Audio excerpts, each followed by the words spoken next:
ಬಿಳಿಗಿರಿ ರಂಗನ ಬೆಟ್ಟ ಅಥವಾ B R hills ಕರ್ನಾಟಕದ ಚಾಮರಾಜನಗರ ಜಿಲ್ಲೆಯಲ್ಲಿದೆ. ಈ ಪ್ರದೇಶ ಅನೇಕ ಜೀವ ಸಂಕುಲಗಳಿಗೆ ಆಶ್ರಯ ಆಗಿದೆ. ಬಿಆರ್ ಹಿಲ್ಸ್ ಪ್ರದೇಶ ಸೋಲಿಗ ಜನಾಂಗದ ಮೂಲ ನಿವಾಸ. ಇಲ್ಲಿರುವ ಬಿಳಿಗಿರಿ ರಂಗನಾಥ ಸ್ವಾಮಿ ದೇವಾಲಯ ಪ್ರಮುಖ ತೀರ್ಥಕ್ಷೇತ್ರ. ಏಪ್ರಿಲ್ ತಿಂಗಳಲ್ಲಿ ಇಲ್ಲಿ ಜಾತ್ರೆ ನಡೆಯುತ್ತೆ. ಈ ಜಾತ್ರೆಗೆ ಹೆಚ್ಚಿನ ಸಂಖ್ಯೆಯಲ್ಲಿ ಭಕ್ತರು ಸಾಕ್ಷಿಯಾಗ್ತಾರೆ. ಇನ್ನು ಇಲ್ಲಿ ಪ್ರತಿ 2 ವರ್ಷಕ್ಕೊಮ್ಮೆ ಸೋಲಿಗರು ದೇವರಿಗೆ ಚರ್ಮದಿಂದ ತಯಾರಿಸಿದ ಚಪ್ಪಲಿಯನ್ನ ಸಮರ್ಪಣೆ ಮಾಡ್ತಾರೆ. ಈ ಚಪ್ಪಲಿ 1 ಅಡಿ 9 ಇಂಚು ಇರುತ್ತೆ. ಇನ್ನು ಬಿಆರ್ ಹಿಲ್ಸ್ ಸಮೀಪದಲ್ಲೇ ಖ್ಯಾತ ದೇವರ ಗುಡಿ ಅಥವಾ ಕೆ ಗುಡಿ ಇದೆ. ಇದು ಕಾಡು ಸಫಾರಿಗೆ ಬಹಳ ಫೇಮಸ್. ಇದು ಬಿಆರ್ಟಿ ವನ್ಯಜೀವಿ ಅಭಯಾರಣ್ಯದ ಹೃದಯ ಭಾಗದಲ್ಲಿ ಇದೆ.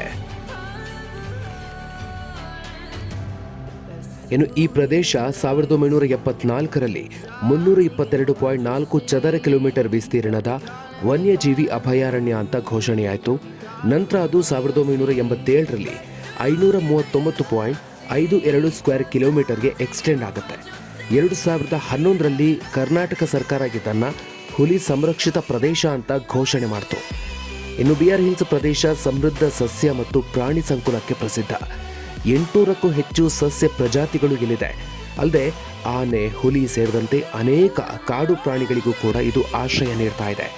ಜೊತೆಗೆ 250ಕ್ಕೂ ಹೆಚ್ಚು ಪಕ್ಷಿ ಪ್ರಜಾತಿಗಳು ಕೂಡ ಕಂಡುಬರುತ್ತೆ. ಹೀಗಾಗಿ ಇದು ಪಕ್ಷಿ ಪ್ರೇಮಿಗಳಿಗೂ ಕೂಡ ಸ್ವರ್ಗ ಅನಿಸ್ಕೊಂಡಿದೆ.